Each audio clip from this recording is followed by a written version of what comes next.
Hello students, today we are going to study about Ashoka, the messenger of peace. The full name of Ashoka is Ashoka Bindusar Maurya and he was born in Patliputra. His father's name was King Bindusar. Okay, so in this chapter we are going to study about Ashoka. We know about Ashoka because the edicts describe his life.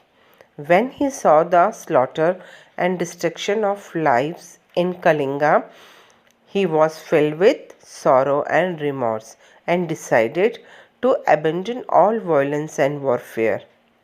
He realized that real victory means conquering oneself and others with Dhamma. Ashoka had a change of heart because he came to believe the violence fills one with regret. So, in this chapter, we will study in detail that how Ashoka's heart was changed and how Ashoka is a rare example of a king who turned away from war after a great military victory to advocate peace. So let's see.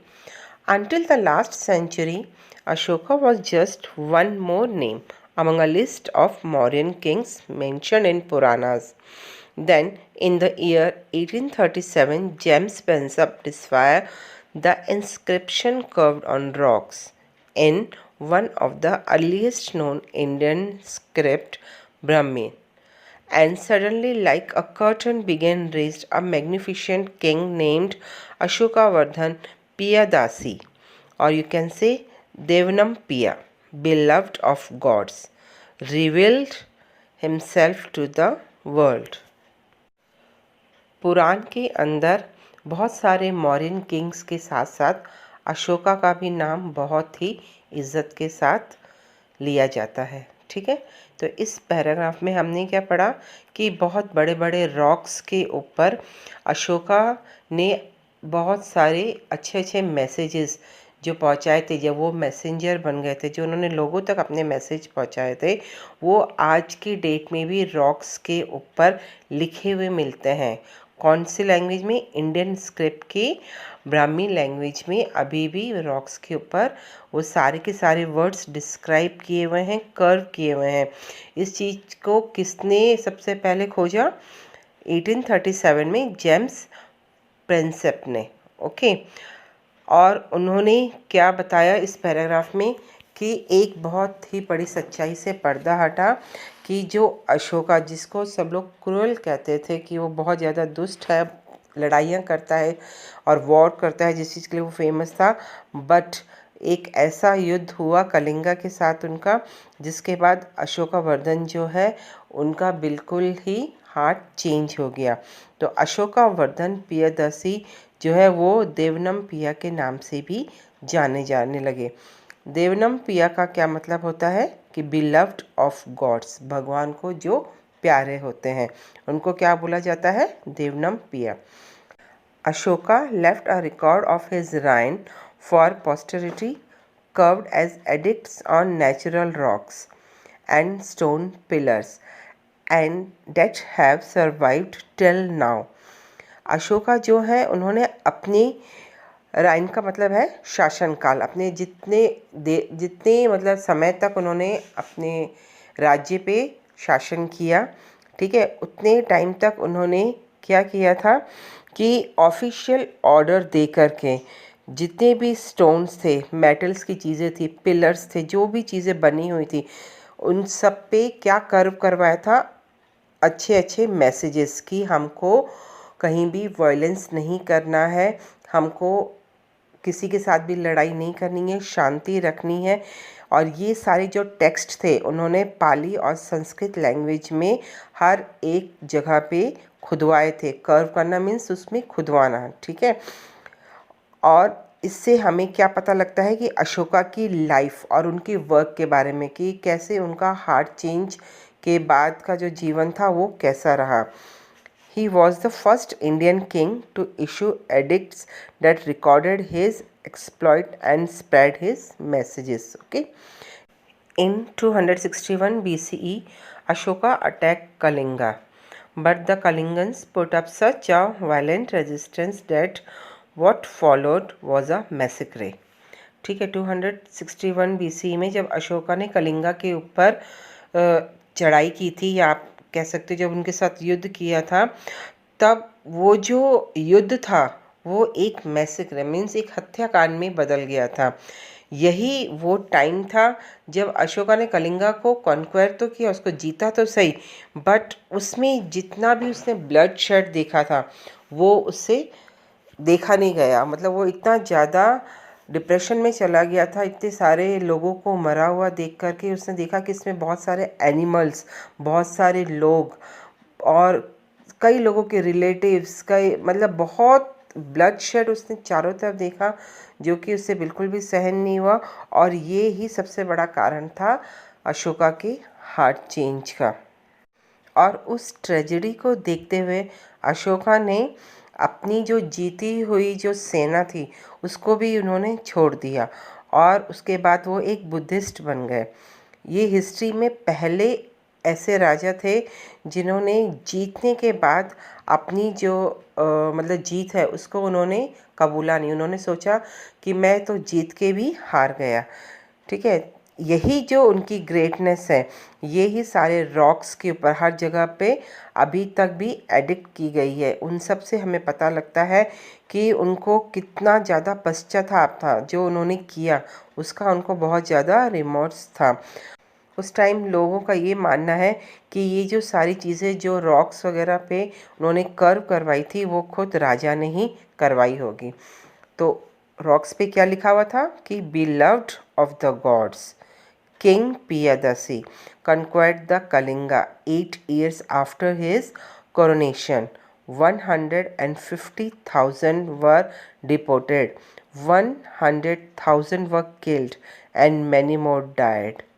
After the Kalingas had been conquered, beloved of gods came to feel a strong inclination towards the Dhamma, a love for the Dhamma and for instruction in Dhamma। ये जो words थे ये उन्होंने rocks के ऊपर लिखवाए थे कि जो भगवान के बंदे हैं, मतलब जो भगवान से प्यार करते हैं, जैसे पियादसी, उनको पियादसी, या फिर हमने देखा था कि उनको क्या कहा जाता है, देवनम पिया। ठीक है, ये लोग जो हैं इन्होंने कैसे अपने हार्ट को चेंज किया। मतलब जब उनको कोरोनेशन दिया गया था, मतलब जब उनको राजगद्दी सौंपी गई थी, उसके 8 साल के बाद अशोका ने कलिंगा के साथ युद्ध किया था। और उस युद्ध में उन्होंने क्या देखा कि 100,000 से भी ज़्यादा लोग उसमें मार दिए गए थे, और कुछ एक दूसरे से बिछड़ गए थे, और कोई किसी न किसी कारण से एनिमल्स का भी लॉस हुआ और मैन का भी, लिविंग इन का भी जो है वहाँ पे लॉस हुआ था। और ये सब देखते हुए कलिंगा के युद्ध के बाद अशोका ने अपने हार्ट को एकदम चेंज कर दिया। तब उन्होंने अपना कदम धम्मा की तरफ बढ़ाया। धम्मा क्या है? ये एक प्राकृतिक लैंग्वेज मीन्स धर्मा को धम्मा कहा जाता था उस time. Now beloved of gods feels deep remorse for having conquered the Kalingans। beloved of gods को बहुत ज़्यादा पेन हुआ ये देखकर कि हर एक रिलीजियस का, चाहे वो ब्राह्मण हो, एसेटिक हो, हाउस होल्डर्स हो, या चाहे वो फ्रेंड्स हो, एक्वेंटेंसेस हो, कंपेनियंस हो, रिलेटिव्स हो, सर्वेंट्स हो, या फिर एम्प्लॉयज़ हो, मीन्स चाहे वो उनके नोन हो या उनके रिलेटिव्स हो, जो भी हो, उन सब को उन्होंने देखा कि सबके सब इंजर्ड हैं, किल्ड हुए हैं इस वॉर में, और सब लोग एक दूसरे से सेपरेट हो गए हैं। जो भी एक दूसरे से लव करते थे या जो एक दूसरे के रिलेटिव्स थे, ये सारी चीज़ें अशोका से बिल्कुल भी, या जो आप कह सकते हो बिलव्ड ऑफ गॉड से बिल्कुल भी देखी नहीं गई। और ये एक रिज़ल्ट रहा किस चीज़ में? अशोका के हार्ट चेंज में। Okay, for the rest of his reign, Ashoka dedicated his personal energy and the vast resources of the empire towards achieving two aims। अब उन्होंने अपने 2 एम बना लिए थे अपने लाइफ के। फर्स्ट किया था कि the first was to give up war and every form of violence and live in spirit of peace and friendship with his neighbors।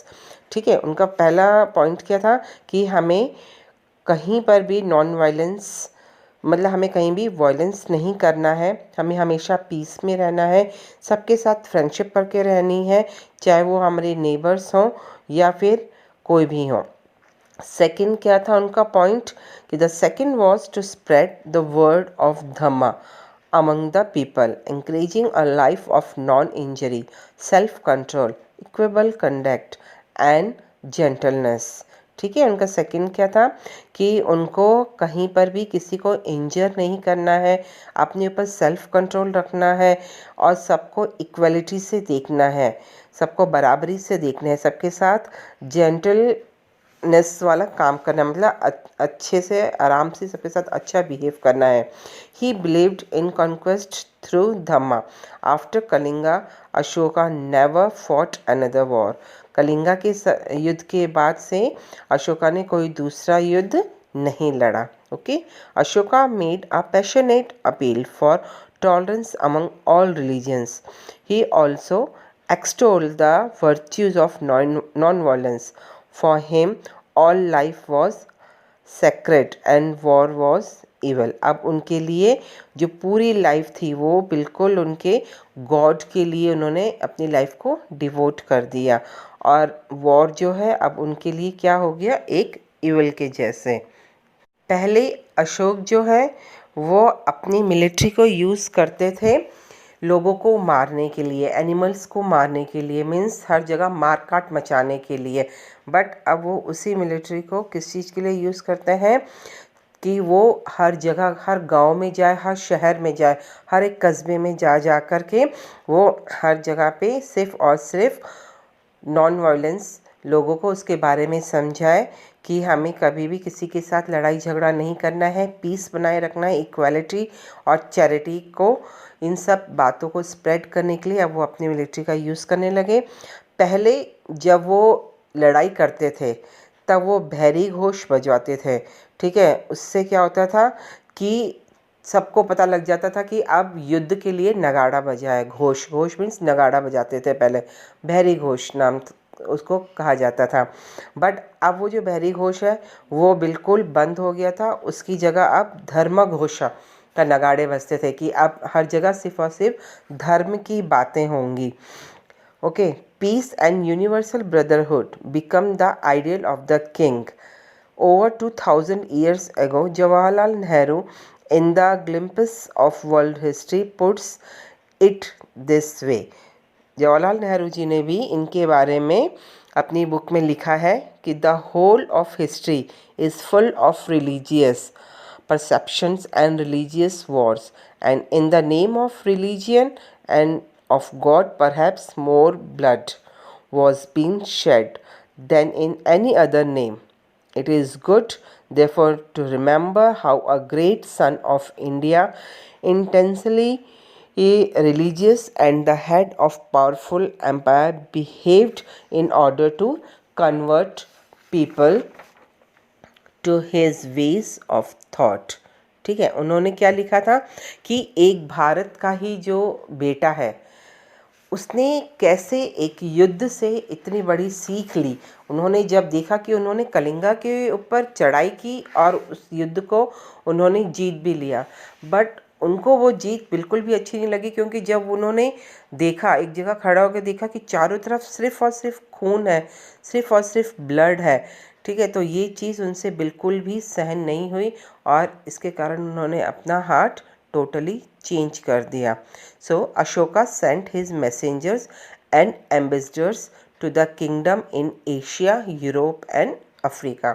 उन्होंने हर जगह पे अपने मैसेंजर्स को भेजा एम्बेसडर्स के रूप में कि हर जगह जाओ और जा कर के ये मैसेज चारों तरफ फैलाओ कि चाहे कोई किसी भी सेक्ट का हो, मतलब किसी भी कम्युनिटी का हो, उसको हर जगह सिर्फ और सिर्फ एक ही चीज़ को अपनी लाइफ में अप्लाई करना है, और वो है equality, peace and love. Okay, आज के टाइम में जो मैसेज अशोका ने पहुंचाया वो हमारे लिए बहुत ज़्यादा इम्पॉर्टेंट है। बट ये बहुत ही सैडनेस के साथ कहा जा रहा है, या हम कह सकते हैं कि आज भी लोग अशोका की उस स्पीच को नहीं समझ सके, क्योंकि आज भी लोग एक दूसरे के खून के प्यासे हैं, रिलीजियस को छोटी छोटी चीज़ों को लेकर के आपस में झगड़ा करते हैं।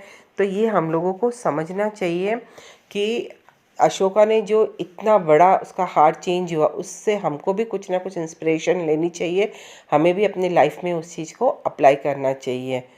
Okay, I think you understood this chapter very well. Thank you. Stay safe, stay home.